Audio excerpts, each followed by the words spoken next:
அனைவருக்கும் வணக்கம். நம்ம இந்த வீடியோவில் என்ன பார்க்க போகிறோம் அப்படின்னு பார்த்தீங்கன்னா, சிந்து சமவெளி நாகரிகம் பற்றின ஃபுல் டீட்டெயில் தான்ப்பா பார்க்க போகிறோம். எந்த மாதிரி தோன்றுச்சு, மக்கள் எந்த மாதிரி வாழ்க்கை முறையெல்லாம் வாழ்ந்தாங்க, அவங்களோட வழிபாட்டு முறைகள்லாம் என்ன, அப்புறம் என்ன மாதிரி சிந்து சமவெளி நாகரிகம் அழிவை நோக்கி போகுச்சு அப்படிங்கிற ஃபுல் டீட்டெயில் நம்ம அவுட் சோர்ஸில் என்னென்ன கொடுத்துருக்காங்கங்கிறத பற்றி தான்ப்பா நம்ம பார்க்க போகிறோம். ஏற்கனவே உங்களுக்கு சிந்து சமவெளி நாகரிகம் புக்கில் இருக்கிறது நம்ம 9th புக்கில் இருக்குது, +1 புக்கில் இருக்கிறது நம்ம நடத்தி கொடுத்துட்டோம். நம்ம சேனலில் இருக்குது, நீங்கள் பார்த்துக்கோங்க. இது நம்ம அவுட் சோர்ஸில் சிந்து சமவெளி நாகரிகம் பற்றி என்னென்ன இம்பார்ட்டன்ட் டீட்டெயில் கொடுத்துருக்காங்க அப்படிங்கிறத ஒரு ஓவராலாக பாயிண்ட் பை பாயிண்ட்டாக பார்த்துடலாம். சரிங்களா? வாங்க இப்போ வீடியோக்குள்ளே போகலாம். ஃபஸ்ட்டு பாருங்கள், சிந்து சமவெளி நாகரிகம் தான் நம்ம தெற்காசியாவிலேயே தோன்றிய முதல் பெரிய நாகரிகம் அப்படின்னு சொல்கிறாங்க. நம்ம தெற்காசியா இருக்குல்லப்பா, நம்ம இந்தியா எங்கே இருக்குது, ஆசியாவோட தென்பகுதியில் தானே இருக்குது. அந்த மாதிரி அந்த தெற்கு ஆசியாவில் தோன்றின முதல் பெரிய நாகரிகம் எது அப்படின்னு பார்த்தீங்கன்னா சிந்து சமவெளி நாகரிகம் தான். இந்த சிந்து சமவெளி நாகரிகத்தை தான் ஹரப்பா நாகரிகம்னு சொல்லுவாங்க. ரெண்டுமே ஒன்று தான்ப்பா. இதனோட பரப்பளவு எவ்வளோ இருக்குது அப்படின்னு பார்த்தீங்கன்னா, இந்த சிந்து சமவெளி நாகரிகம் இப்போ இருக்கிற இந்தியா பாகிஸ்தான் ரெண்டாக பிரிஞ்சுருக்கோம் இல்லைங்களா, அந்த ரெண்டு நாட்டிலையுமே சேர்த்து 12 லட்சம் சதுர கிலோமீட்டர் பறந்து இருந்துச்சு.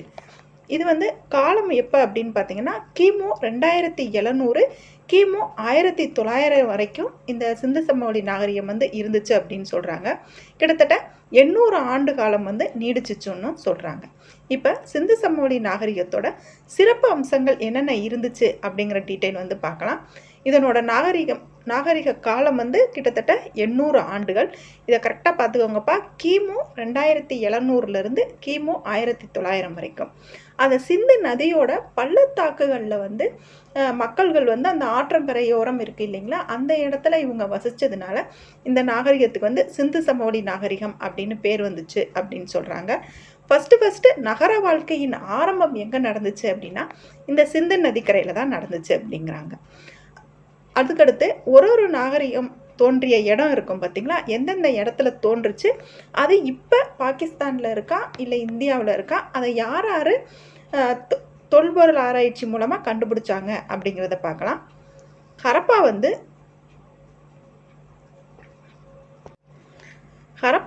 கண்டுபிடிச்சது யார் அப்படின்னு பார்த்தீங்கன்னா தயாரம் சஹானி. அவங்க தான் இந்த ஹரப்பா தலங்களை ஃபஸ்ட்டு கண்டுபிடிச்சாங்க.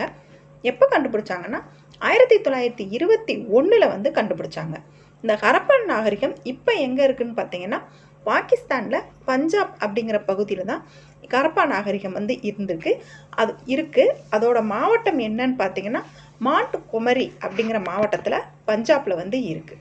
நெக்ஸ்ட் பாருங்கள், மொஹஞ்சதாரோவை கண்டுபிடிச்சவங்க யார் அப்படின்னு பார்த்தீங்கன்னா ஆர்டி பானர்ஜி. அவங்க தான் கண்டுபிடிச்சாங்க. இந்த மொஹஞ்சதாரோவுமே இப்போ பாகிஸ்தானில் தான் இருக்குது. பாகிஸ்தானில் சிந்து அப்படிங்கிற பகுதியில் இருக்குது. எந்த மாவட்டம்னு பார்த்தீங்கன்னா லர்கானா மாவட்டத்தில் தான் இருக்குது. சிந்து சமவெளி நாகரிகத்திலேயே முதல்ல அகழ்வாராய்ச்சி மூலம் கண்டுபிடிக்கப்பட்ட நகரம் எது அப்படின்னு பார்த்தீங்கன்னா ஹரப்பா தான்ப்பா. அதுக்கப்புறம் தான் மொஹஞ்சதாரோ கண்டுபிடிச்சாங்க. இதை கவனமாக பார்த்துக்கோங்க. இதில் மாவட்டமும் சேர்த்து பார்த்துக்கோங்க. மாவட்டம் புக்கில் கொடுத்துருக்க மாட்டாங்க, மாவட்டம் சேர்த்து பார்த்துக்கோங்க. ஹரப்பா நாகரிகம் எந்த மாவட்டத்தில் இருக்குன்னா மாண்ட் குமரி மாவட்டத்திலையும், மொஹஞ்சதாரோ லர்கானா மாவட்டத்திலையும் இருக்குது. சரிங்களா? நெக்ஸ்ட் பாருங்கள், இந்த நகரம் மேற்கு பகுதியை என்ன அப்படின்னு சொன்னாங்க அப்படின்னு பார்த்தீங்கன்னா சிட்டாடல் அப்படின்னு சொன்னாங்க. கீழ்நகரத்தை தான் கிழக்கு பகுதினாங்க. மேற்கு பகுதி சற்று மேடான இடமா இருந்துச்சு. அங்கே தான் அரசர்கள், அதாவது ஒரு நிர்வாகிகள் இருப்பாங்கள்ல, அவங்கெல்லாம் வசித்ததாகவும் கீழ் நகரத்தில் தான் மக்கள் வசித்ததாகவும் சொல்கிறாங்க. இவங்க என்ன மாதிரி மண்பாண்டங்கள் யூஸ் பண்ணாங்க அப்படின்னு பார்த்தீங்கன்னா சிவப்பு நிற மண்பாண்டங்கள் தான் பயன்படுத்தினாங்க. அதில் கருப்பு நிறத்தில் அவங்க வேலைப்பாடுகள் எல்லாமே பண்ணியிருந்தாங்க. இதை நீங்கள் எப்படி ஞாபகம் வச்சுக்கிறீங்கன்னா சிந்து சமவெளி நாகரிகத்தில் ஃபஸ்ட்டு சி வருது இல்லைங்களா, அதை ஞாபகம் வச்சுக்கிட்டு சிவப்பு மண்பாண்டங்கள் அப்படின்னு ஞாபகம் வச்சுக்கோங்க. இது உங்களுக்கு எதனால் இதை ஞாபகம் வச்சுக்கிற சொல்கிறோம் அப்படின்னு பார்த்தீங்கன்னா பழங்கற்காலம், இடைக்கற்காலம் அதெல்லாம் படிப்போம் இல்லைங்களா, அதில் அவங்க பயன்படுத்துகிற மட்பாண்டங்கள் என்னென்னா கருப்பு மட்பாண்டங்களும், அதில் அவங்க சிவப்பு நிறத்தில் டிசைனும் பண்ணியிருப்பாங்க. அதனால் இந்த சிந்து சமவெளி நாகரிகமும் அந்த இடைக்கற்காலமும் உங்களுக்கு கற்காலங்க இருக்குது இல்லைங்களா, அது ரெண்டுமே உங்களுக்கு குழப்பமடையாமல் இருக்கணுங்கிறதுக்காக அந்த முதல் எழுத்தை வந்து நீங்கள் ஞாபகம் வச்சுக்கிட்டிங்கன்னா உங்களுக்கு எப்பயுமே மறக்காது. சிந்து சமவெளி நாகரிகத்தோட மட்பாண்டங்கள் வந்து சிவப்பு கலரில் இருந்துச்சு. அதோட வேலைப்பாடுகள் அந்த மட்பாண்டங்களில் வரைஞ்சிருப்பாங்க இல்லைங்களா, வேலைப்பாடுகள் எல்லாமே பூ டிசைனு இந்த மாதிரி எல்லாம் வரைஞ்சிருப்பாங்கல்ல, அந்த வேலைப்பாடுகள் தான் அவங்க கருப்பு நிறத்தில் வரைஞ்சாகவும் இவங்க சொல்கிறாங்க. அதனோட கல், எடை, முத்திரைகள் அதெல்லாம் இருந்துச்சு இல்லைங்களா, அதெல்லாம் ரோரிசெட் அப்படிங்கிற ஒரு கல் மூலமாக தான் அதை தயாரித்தாங்க. என்னென்ன பயன்படுத்தியிருக்காங்கன்னு பாருங்கள். எடைகள், முத்திரைகள், சிறப்பு மணிகள், செப்புக்கருவிகள், நீண்ட கல்கத்திகள் இது எல்லாமே அவங்க பயன்படுத்தியிருக்காங்க. அவங்க என்னென்ன உலோகங்கள்லாம் அறிஞ்சிருந்தாங்கன்னு பார்த்தீங்கன்னா, செம்பு, வெண்கலம், வெள்ளி, தங்கம் இது எல்லாமே வந்து அவங்க அறிஞ்சிருந்ததாக சொல்கிறாங்க. அவங்க செயற்கையாக என்ன தயாரித்தாங்க அப்படின்னு பார்த்தீங்கன்னா, ஃபயன்ஸ் அப்படிங்கிறத அவங்க செயற்கையாக வந்து தயாரித்தாங்க. கைவினை பொருட்களுக்கான நிபுணர்கள் எல்லாமே சிந்து சமவெளி நாகரிகத்தில் வந்து வாழ்ந்தாங்க. ஏன் அப்படின்னு பார்த்தீங்கன்னா, அந்த மண்பாண்டத்தில் அவங்க நிறைய டிசைன்லாம் பண்ணியிருக்காங்க இல்லைங்களா, அப்போ டிசைன் பண்ணும்போது அது கைவினை கலைஞர்கள் பண்ணியிருப்பாங்க இல்லைங்க. அதனால கைவினை கலைஞர் எல்லாமே அந்த சிந்து சமவெளி நாகரிக காலத்திலேயே அவங்க வாழ்ந்தாங்க அப்படின்னு சொல்லியிருக்காங்க. அவங்களுக்கு தேவையான மூலப்பொருட்கள் எல்லாமே வந்து அவங்க இறக்குமதி செஞ்சாங்க. கலப்பையை வந்து அவங்க பயன்படுத்தினதுக்கான ஆதாரம் வந்து ஹரப்பாவில் கிடச்சிருக்கு. அதனால் கலப்பை வந்து இவங்க பயன்படுத்தியிருக்காங்க. கலப்பைன்னா தெரியுமில்லப்பா, ஏர் உழுகிறதுக்கு பயன்படுத்துவாங்கல்ல, அந்த கலப்பை வந்து இவங்க பயன்படுத்தினாங்க. உடல்களை வந்து இவங்க மர சவப்பெட்டியில் வச்சு இவங்க புதைச்சாங்க அப்படிங்கிறதையுமே இவங்க சொல்கிறாங்க. எந்த மாதிரி வாழ்க்கையெல்லாம் வாழ்ந்திருக்காங்க அப்படிங்கிற டீட்டெயில் வந்து இதில் உங்களுக்கு தெரிஞ்சிருக்கும்பா. பிந்தைய காலகட்டங்களில் இவங்க சமச்சீர் கலாச்சாரம் அது வந்து உருவாச்சு அப்படிங்கிறாங்க. இந்த சமச்சீர் கலாச்சாரம் அப்படிங்கிறது எது அப்படின்னு பார்த்தீங்கன்னா, அவங்களோட உடல்கள் வந்து வர்ணம் பூசப்பட்ட அந்த ஒரு தாலி மாதிரி இருக்கும் இல்லைங்களா, அந்த தாலியில் வச்சு அவங்கள புதைக்குழியில் வந்து புதைச்சாங்க அப்படிங்கிறாங்க. ஆரம்ப காலகட்டத்தில் மரச்சவப்பெட்டிகளில் இவங்க புதைச்சாங்க. பிந்தைய காலகட்டங்களில் அவங்களோட உடல்கள் வந்து வர்ணம் பூசப்பட்ட புதைக்குழியில் வந்து புதைச்சாங்க. கரும்பு சாகுபடி இவங்க செய்யவே இல்லைப்பா. ஏன்னா கரும்பு சாகுபடி வந்து அதிகமானவர்களோட முன்னோர்கள் வந்து சீனாவிலேருந்து கொண்டு வந்து தான் இந்தியாவில் வந்து பயிரிட்டாங்க. அதனால் சிந்து சமவெளி நாகரிக மக்களுக்கு வந்து கரும்பு சாகுபடி தெரியாது. கரும்பை பற்றி அவங்களுக்கு எந்த நாலேஜும் இல்லை. அதோடு சேர்ந்து அவங்களுக்கு குதிரை, இரும்பு அது ரெண்டுமே வந்து அவங்களுக்கு தெரியாது. அவங்களுக்கு தெரியாத விலங்குன்னு பார்த்தீங்கன்னா குதிரை, எந்த உலோகம் பற்றி தெரியாதுன்னா இரும்பு. பயிர் சாகுபடியில் எந்த பயிர்கள் வந்து அவங்க சாகுபடி செய்யலை அப்படின்னு பார்த்தீங்கன்னா கரும்பு.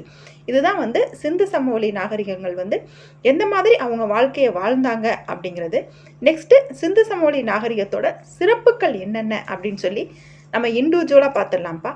ஹரப்பாவோட சிறப்புகள் என்ன அப்படின்னு பார்த்தீங்கன்னா, அவங்க முத்திரைகள்லாம் எதில் செஞ்சாங்க அப்படின்னு பார்த்தீங்கன்னா கல்லில் இருந்து தான் அவங்க வந்து முத்திரைகள் செஞ்சாங்க. ரோரிசெட் அப்படிங்கிற ஒரு கற்கல்ல இருந்து தான் அவங்க முத்திரைகள் செஞ்சாங்க. முத்திரைகள் வந்து ஹரப்பா மக்கள் வந்து பயன்படுத்தினாங்க. அவங்க 2:4 அப்படின்னு 2 மடங்காகவே இருக்கிற முத்திரைகள் தான் வந்து ஹரப்பா மக்கள் வந்து பயன்படுத்தினாங்க. அந்த ஹரப்பா நாகரிகம் வந்து எங்கே இருந்துச்சு அப்படின்னு பார்த்தீங்கன்னா, ராவி நதிக்கரையில் தான் இந்த ஹரப்பா நாகரிகம் வந்து ஸ்டார்ட் பண்ணாங்க. நெக்ஸ்ட்டு மொஹஞ்சதாரோ பற்றி பார்த்துடலாம். இந்த மொஹஞ்சதாரோ வந்து இறந்தவர்களின் மலை அப்படின்னு சொல்கிற இடம் தான் வந்து இந்த மொஹஞ்சதாரோ. இந்த மொஹஞ்சதாரோ எந்த நதிக்கரையில் இருந்துச்சு அப்படின்னு பார்த்தீங்கன்னா, சிந்து நதிக்கரையில் தான் இந்த மொஹஞ்சதாரோ வந்து இருந்துச்சு. இந்த மொஹஞ்சதாரோ எந்த மாதிரி அழிஞ்சு போச்சு அப்படின்னா, அவங்களோட அழிவு வந்து படிப்படியாக இல்லை. அதாவது கொஞ்சம் கொஞ்சம் மக்களாக இறந்து போவாங்கல்ல, அந்த மாதிரி அவங்களோட அழிவுகள் இல்லை. மொத்தமாக அழிஞ்சு போன ஆதாரங்கள், அழிஞ்சதுக்கான ஆதாரங்கள் தான் அங்கே கிடஞ்சிருக்கு அப்படின்னு சொல்கிறாங்க. அப்போ மொத்தமாக ஒரு இடத்துல வாழ்கிற மொத்த ஜனங்களும் அழிஞ்சு போகிறாங்கன்னா அந்த இடத்துல என்ன நடந்திருக்கும் அப்படின்னு பார்த்தீங்கன்னா, ஒன்று வெள்ளம் வந்திருக்கும். ஏன்னா இவங்க நதிக்கரையில் தானே வாழ்ந்தாங்க. அப்போ நதியிலேருந்து வெள்ளப்பெருக்கு வந்துச்சு அப்படின்னா அந்த இடத்த எல்லாத்தையுமே அடிச்சுக்கிட்டு போயிருக்கோம். இல்லை அப்படின்னா படையெடுப்பு, ஆரியர்கள் படையெடுப்பாகவுமே இந்த மொஹஞ்சதாரோ அழிஞ்சு போனதாக நம்பப்படுது அப்படின்னு சொல்லியும் இவங்க தகவல்கள் வந்து தெரிவிச்சிருக்காங்க. நெக்ஸ்ட் பாருங்க, சங்குதாரோ. இந்த சங்குதாரோவும் சிந்து நதிக்கரையில் தான் இருந்திருக்கு. இதை கண்டுபிடிச்சவங்க யார் அப்படின்னு பார்த்தீங்கன்னா, கோபால் மஜும்தார், அவங்க மேக்கி, இவங்க 2 பேரும் சேர்ந்து தான் இந்த சங்குதாரோ அப்படிங்கிற இடத்த வந்து கண்டுபிடிச்சாங்க. எந்த வருஷம் கண்டுபிடிச்சாங்கன்னா 1931. ஹரப்பா வந்து 1921 கண்டுபிடிச்சாங்க. அது கண்டுபிடிச்சு 10 வருஷம் கழிச்சு சங்குதாரோ கண்டுபிடிச்சாங்கன்னு ஞாபகம் வச்சுக்கோங்க. ஹரப்பாவுக்கு முந்தைய கலாச்சாரம் எது அப்படின்னு பார்த்தீங்கன்னா ஜூகார் கலாச்சாரம் அப்படிங்கிற கலாச்சாரம் தான் ஹரப்பாவுக்கு முன்னாடி இருந்த கலாச்சாரம். அந்த கலாச்சாரம் எங்கே இருந்துச்சு அப்படின்னு பார்த்தீங்கன்னா இந்த சங்குதாரோவில் இருந்துச்சு அப்படிங்கிறாங்க. அப்போ ஹரப்பாவுக்கு முந்தைய கலாச்சாரம் என்ன அப்படின்னு பார்த்தீங்கன்னா ஜாங்கர் கலாச்சாரம் மற்றும் ஜூகார் கலாச்சாரம் தான். கோட்டை இல்லாமல் மட்டும், அதாவது கோட்டையே இல்லாமல் ஒரு இடம் இருந்துச்சு அப்படின்னு பார்த்தீங்கன்னா அது சங்குதாரோடு தான். இதை நீங்கள் எப்படி ஞாபகம் வச்சுக்கிறீங்கன்னு பார்த்தீங்கன்னா கோட்டையே இல்லை அப்படிங்கிறதுனால எல்லாருமே சங்கூதிட்டாங்க அப்படின்னு ஞாபகம் வச்சுக்கோங்க. கோட்டை இருந்துச்சு அப்படின்னு பார்த்தீங்கன்னா ஹரப்பாப்பா, ஏன்னா அவங்க மேல் நகரம் கீழ் நகரம் அப்படின்னு சொல்லி பிரித்து வாழ்ந்தாங்கல்ல, அதனால கோட்டை இருக்கிறதுக்கு ஆதாரம் பார்த்தீங்கன்னா ஹரப்பா. சிந்து சமவெளி நாகரிகத்தில் கோட்டையே இல்லாமல் இருக்கிற இடம் எது அப்படின்னு பார்த்தீங்கன்னா சங்குதாரோ தான். நெக்ஸ்ட்டு நம்ம காளிபங்கன் பார்க்கலாம். இந்த காளிபங்கன் பகுதியை வந்து எங்கே இருக்குது அப்படின்னு பார்த்தீங்கன்னா ராஜஸ்தானில் காகர் அப்படிங்கிற ஆற்றின் கரையோரம் தான் இந்த காளிபங்கன் வந்து நகரம் வந்து இருக்குது. இதை கண்டுபிடிச்சவங்க யாருன்னா கோஸ் அவங்க தான் கண்டுபிடிச்சாங்க. எப்போ கண்டுபிடிச்சாங்கன்னா 1953 தான் வந்து இவங்க கண்டுபிடிச்சாங்க. இதை எப்படி ஞாபகம் வச்சுக்கிறீங்கன்னா எங்கள் வீட்டில் கோஸ் பொரியல் வச்சா சீக்கிரம் காலி பண்ணிடுவோம் அப்படின்னு ஞாபகம் வச்சுக்கோங்க. கோஸ் பொரியல் காலி பண்ணிடுவோம்னு ஞாபகம் வச்சுக்கோங்க. இந்த காளிபங்கனில் என்னென்ன இருந்துச்சு அப்படின்னு பார்த்தீங்கன்னா பலியிடுவாங்க இல்லைங்களா, அந்த பலி பீடம் வந்து இருந்துச்சு. ஒட்டகத்தின் எலும்புகள் வந்து இந்த காளிபங்கனில் தான் கண்டுபிடிச்சாங்க. பள்ளங்கள் இருந்ததுக்கான சான்று வந்து இந்த காளிபங்கனில் தான் கிடச்சிச்சு. குதிரையோட எச்சங்கள் வந்து காளிபங்கனில் கிடைச்சதா வந்து நம்பப்படுகிறது. ஏன்னா சிந்து சமவெளி மக்கள் வந்து குதிரையை பயன்படுத்தலை அப்படின்னு சொன்னாலுமே காளிபங்கன்னா குதிரையோட எச்சங்கள் கிடைச்சதா வந்து சொல்கிறாங்க. சரிங்களா? நெக்ஸ்ட் பாருங்க, சிந்து சாம்ராஜ்யத்தின் 3வது தலைநகரமாக அறியப்பட்டது எது அப்படின்னு பார்த்தீங்கன்னா இந்த காளிபங்கன். இதை கவனமாக பார்த்துக்கோங்கப்பா. சிந்து சாம்ராஜ்யத்தின் 3வது தலைநகரம் எது அப்படின்னு பார்த்தீங்கன்னா காளிபங்கன். நெக்ஸ்ட்டு லோத்தல் பற்றி பார்த்துடலாம். இந்த லோத்தல் எங்கே இருக்குது அப்படின்னு பார்த்தீங்கன்னா குஜராத்தில் தான் இருக்குது. எந்த நதிக்கரையிலனா போகவா நதிக்கரையோட அருகில் தான் இந்த லோத்தல் நகரம் இருந்துச்சு. இதை கண்டுபிடிச்சவங்க யாருன்னு பார்த்தீங்கன்னா எஸ்ஆர் ராவ் அவர்கள் தான் வந்து இதை கண்டுபிடிச்சாங்க. எப்போனா 1957 வந்து கண்டுபிடிச்சாங்க. காளிபங்கன் 1953 கண்டுபிடிச்சாங்க இல்லைங்களா. அதுக்கப்புறம் 4 வருஷம் கழிச்சு லோத்தல் கண்டுபிடிச்சாங்க அப்படின்னு ஞாபகம் வச்சுக்கோங்க. இந்த லோத்தலில் என்னென்ன கண்டுபிடிச்சாங்க அப்படின்னு பார்த்தீங்கன்னா பலிப்பீடங்கள் வந்து இந்த லோத்தலில் கண்டுபிடிச்சிருக்காங்க. இந்த லோத்தலை வந்து துறைமுக நகரம் அப்படின்னு சொல்லுவாங்க. கப்பல் கட்டும் தளமும் வந்து இந்த லோத்தலில் இருந்துச்சு. சபர்மதி ஆறோட துணை நதி, அதாவது துணை நதி இருக்கு இல்லைங்களா, சபர்மதி ஆறோட துணை நதி, அதை தவிர மித்த இடத்துலலாம் லோத்தல் பரவி இருந்ததா சொல்கிறாங்க. இரட்டை அடக்கம் வந்து இந்த லோத்தல் துறைமுகத்தில் வந்து இருந்துச்சு அப்படின்னு சொல்கிறாங்க. நெல் உமி லோத்தல் நகரத்துலேருந்து தான் எடுத்திருக்காங்க. வீட்டுக்கு முன்னாடி வந்து நுழைவாயில் இருந்தது அப்படின்னு சொல்கிறாங்க இல்லைங்களா. நம்ம வீட்டுக்கு முன்னாடி நுழைவாயில் வைக்கிறோம் இல்லைங்களா, அதாவது ஒரு என்ட்ரன்ஸ் மாதிரி, வராண்டான்னு இப்போ சொல்கிறோம்ல, அந்த மாதிரி ஒரு என்ட்ரன்ஸ் மாதிரி வீட்டுக்கு முன்னாடி வச்சுருக்கிற அந்த நுழைவாயில் எல்லாம் இந்த லோத்தலில் இருந்துச்சு அப்படின்னு சொல்கிறாங்க. அது விதிவிலக்காகவும் இருந்துச்சோம் அப்படின்னு சொல்லியிருக்காங்க. சரிங்களா? நெக்ஸ்ட்டு பாருங்கள், ரோபார் அப்படிங்கிற நகரம் வந்து எங்கே இருக்குது அப்படின்னு பார்த்தீங்கன்னா பஞ்சாப் பகுதியில் தான் இந்த ரோபார் அப்படிங்கிற நகரம் இருந்துச்சு. எந்த நதிக்கரையில்னா சட்லஜ் நதிக்கரையில் தான் இருந்துச்சு. இதை கண்டுபிடிச்சவங்க யாருன்னு பார்த்தீங்கன்னா ஒய்டி சர்மா அவங்க தான் வந்து இந்த ரோபார் அப்படிங்கிற இடத்த கண்டுபிடிச்சாங்க. எப்போனா 1955. எங்கன்னு பார்த்தீங்கன்னா நாங்கள் பார்க்குக்கு போனோன்னா சவர்மா வாங்கி சாப்பிடுவோம் அப்படின்னு ஞாபகம் வச்சுக்கோங்க. மனிதர்களுடன் வந்து நாய்கள் புதைச்சாங்க இல்லைங்களா, சிந்து சமவெளி மக்கள் வந்து இறந்தவங்களை புதைச்சாங்க இல்லைங்களா, அதில் மனிதனோட சேர்த்து நாய்களையும் புதைச்சதற்கான அடையாளம் வந்து எங்கே கண்டுபிடிச்சாங்கன்னு பார்த்தீங்கன்னா இந்த ரோபார் இடத்துல தான் வந்து கண்டுபிடிச்சாங்க. நெக்ஸ்ட்டு பனவாளி பாருங்கள். இந்த பனவாளி எங்கே இருக்குது அப்படின்னு பார்த்தீங்கன்னா ஹரியானாவில் தான் இந்த பனவாளி அப்படிங்கிற பகுதி வந்து இருக்குது. இப்போ மறைந்து போன சரஸ்வதி ஆறு இருக்குங்களா, அந்த ஆற்றோட நதிக்கரையில் தான் வந்து இந்த பனவாளி இருந்துச்சு அப்படிங்கிறாங்க. வேளாண்மை செய்ததற்கான இடங்கள் என்னன்னு பார்த்தீங்கன்னா இந்த பனவாளி வந்து அதில் முக்கியமான இடம்ப்பா. அங்கே என்னென்ன சாகுபடி செஞ்சாங்க அப்படின்னு பார்த்தீங்கன்னா முக்கியமாக பார்லி சாகுபடி செஞ்ச இடம் எது அப்படின்னு பார்த்தீங்கன்னா பனவாளியை தான் குறிப்பிடுறாங்க. நெக்ஸ்ட்டு பாருங்கள் தோலவீரா. இந்த தோலவீரா எந்த இடத்துல இருக்குது அப்படின்னு பார்த்தீங்கன்னா குஜராத் மாவட்டத்தில் தான் இந்த தோலவீராவும் இருக்குது. ராகிக்கற்கை கண்டுபிடிக்கும் வரை வந்து இந்தியாவோட மிகப்பெரிய தலமாக எதை சொன்னாங்க அப்படின்னு பார்த்தீங்கன்னா தோலவீராவை தான் சொன்னாங்க, ராகிக்கற்கை கண்டுபிடிக்கிறதுக்கு முன்னாடி வரைக்கும்.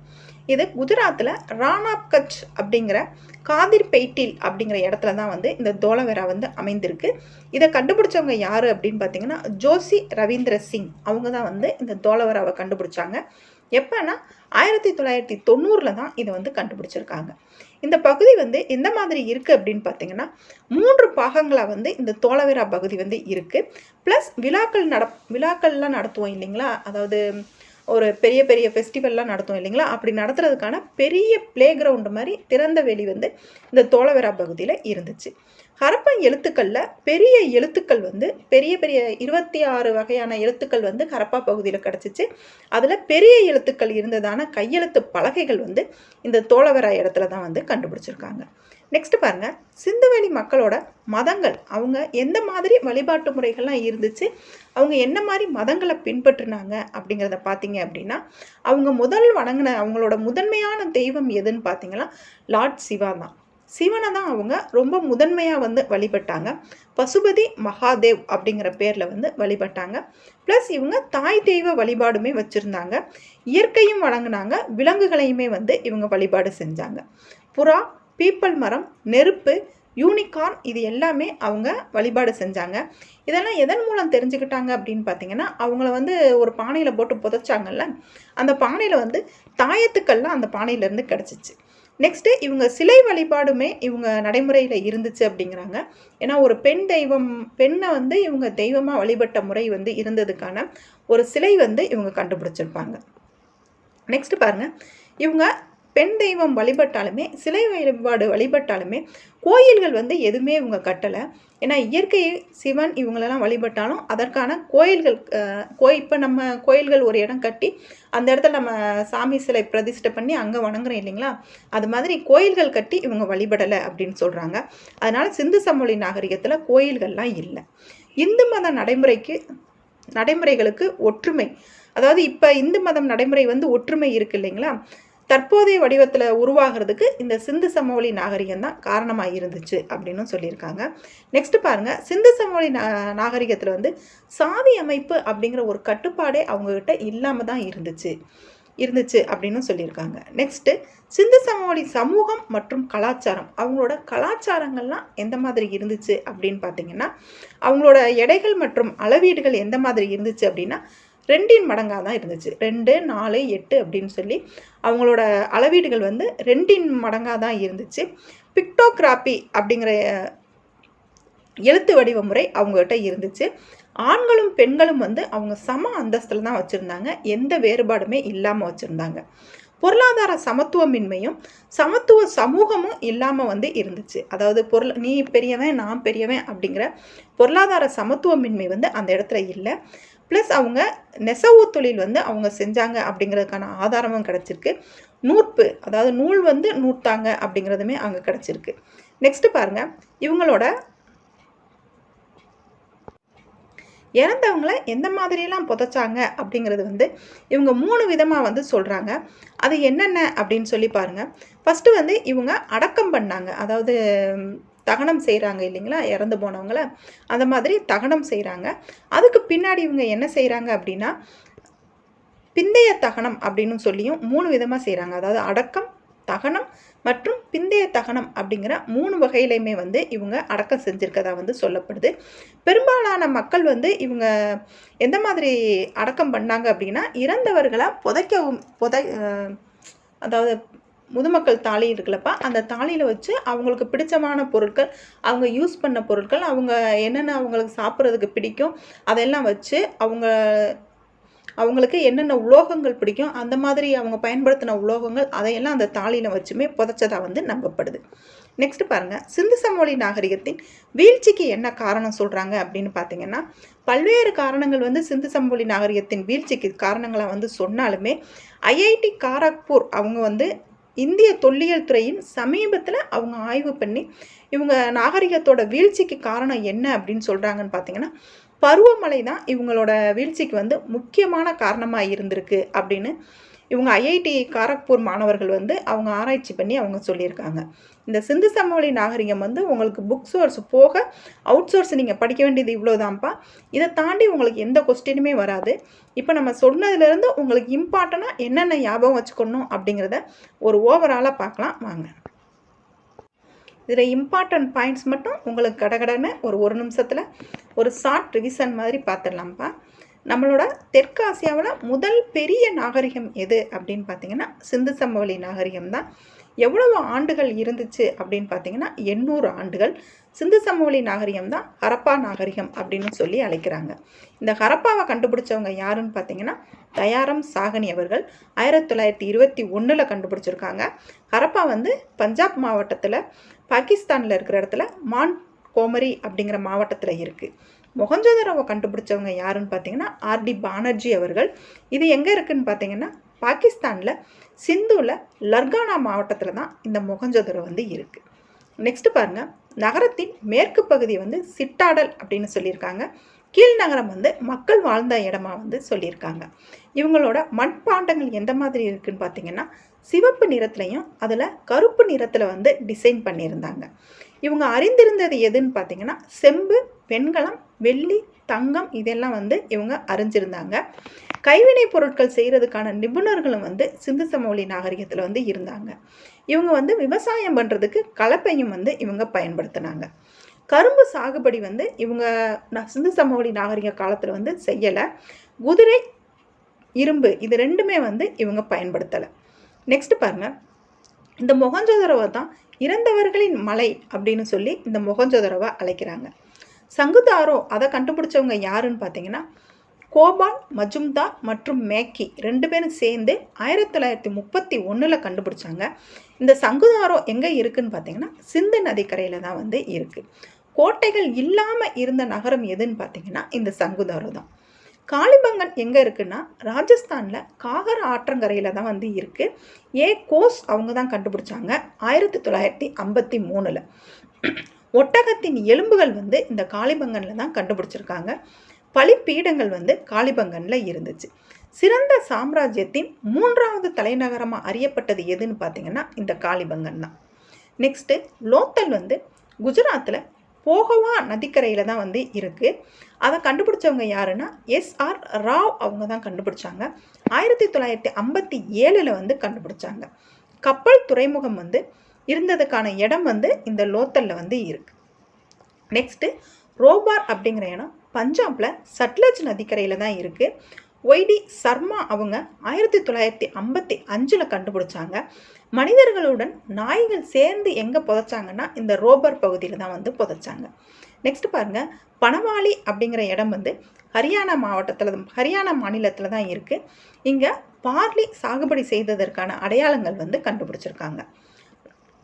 தோலவேரா வந்து குஜராத் மாவட்டத்தில் ராணாப் கட்ச் அப்படிங்கிற இடத்துல தான் வந்து இருக்குது. இதை கண்டுபிடிச்சவங்க யாருன்னா ஜேபி ஜோஷி அவங்க தான் 1990 வந்து கண்டுபிடிச்சாங்க. இந்த தோலவேரா வந்து 3 பாகங்களாக வந்து பிரிச்சிருக்காங்க. ப்ளஸ் விழாக்களுக்கான பெரிய திறந்த வெளியும் வந்து இந்த தோலவேரா இடத்துல வந்து இருந்திருக்கு. சிந்து சமவெளி மக்களோட மதங்கள் எந்த மாதிரி இருந்துச்சுன்னு பார்த்தீங்கன்னா அவங்களோட முதன்மையான கடவுள் வந்து சிவனை தான் சொல்கிறாங்க. இவங்க தாய் தெய்வ வழிபாடு, இயற்கையுமே இவங்க விலங்கு வழிபாடு இது எல்லாமே வந்து இவங்க வழிபட்டிருக்காங்க. ஆனால் கோயில்கள் எதுவுமே வந்து சிந்து சமவெளி நாகரிகத்தில் வந்து இல்லை. நம்ம இப்போ இருக்கிற இந்து மத நடைமுறை ஒற்றுமைக்கு ஸ்டார்டிங் பாயிண்ட்டாக என்ன இருந்துச்சுன்னு பார்த்தீங்கன்னா இந்த சிந்து சமவெளி மக்களோட மத வழிபாடு தான் இருந்துச்சு. சாதி அமைப்பு அப்படிங்கிறது சிந்து சமவெளி மக்களில் இல்லை. இந்த சிந்து சமவெளி மக்களோட சமூகம் மற்றும் கலாச்சாரம் எப்படி இருந்துச்சுன்னு பார்த்தீங்கன்னா ஆண்களும் பெண்களும் வந்து சம அந்தஸ்தில் தான் இருந்தாங்க. பொருளாதார சமத்துவமின்மையும் சமூகமாகவும் இவங்க வாழ்ந்தாங்க. நெக்ஸ்ட் பாருங்கள், இவங்க 3 வகையாக வந்து இறந்தவர்களை வந்து அடக்கம் பண்ணியிருக்காங்க. அதில் ஒன்று அடக்கம், தகனம் மற்றும் பிந்தைய தகனம் அப்படிங்கிற 3 வகையில் வந்து இவங்க இறந்தவங்களை அடக்கம் பண்ணியிருக்காங்க.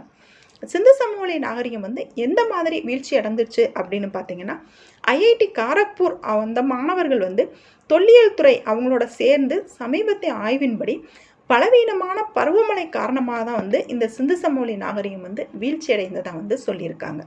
இதோட சிந்து சமவெளி நாகரிகத்தோட உங்களுக்கு அவுட் சோர்ஸ் வந்து ஓரளவுக்கு ஓவர்வியூவாக நம்ம கொடுத்துருக்கோம்ப்பா. இந்த பிடிஎஃப் வந்து உங்களுக்கு டெலகிராமில் கொடுத்துருவோம். நீங்கள் வந்து டிஎன்பிஎஸ்சி, டிஆர்பி, டெட்டு இதுக்கு எல்லாமே நீங்கள் இந்த பிடிஎஃபை நீங்கள் யூஸ் பண்ணிக்கோங்க.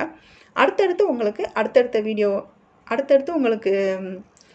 அரசர்கள் இருக்கார் இல்லைங்களா, முகலாயர்கள், டெல்லி சுல்தான்கள், அசோகர்கள், இவங்க எல்லாத்தையும் பற்றி உங்களுக்கு அடுத்தடுத்த வீடியோ வந்து அடுத்தடுத்து உங்களுக்கு ஜிஎஸ்சில் கொடுத்துருவோம்ப்பா. தேங்க்யூ.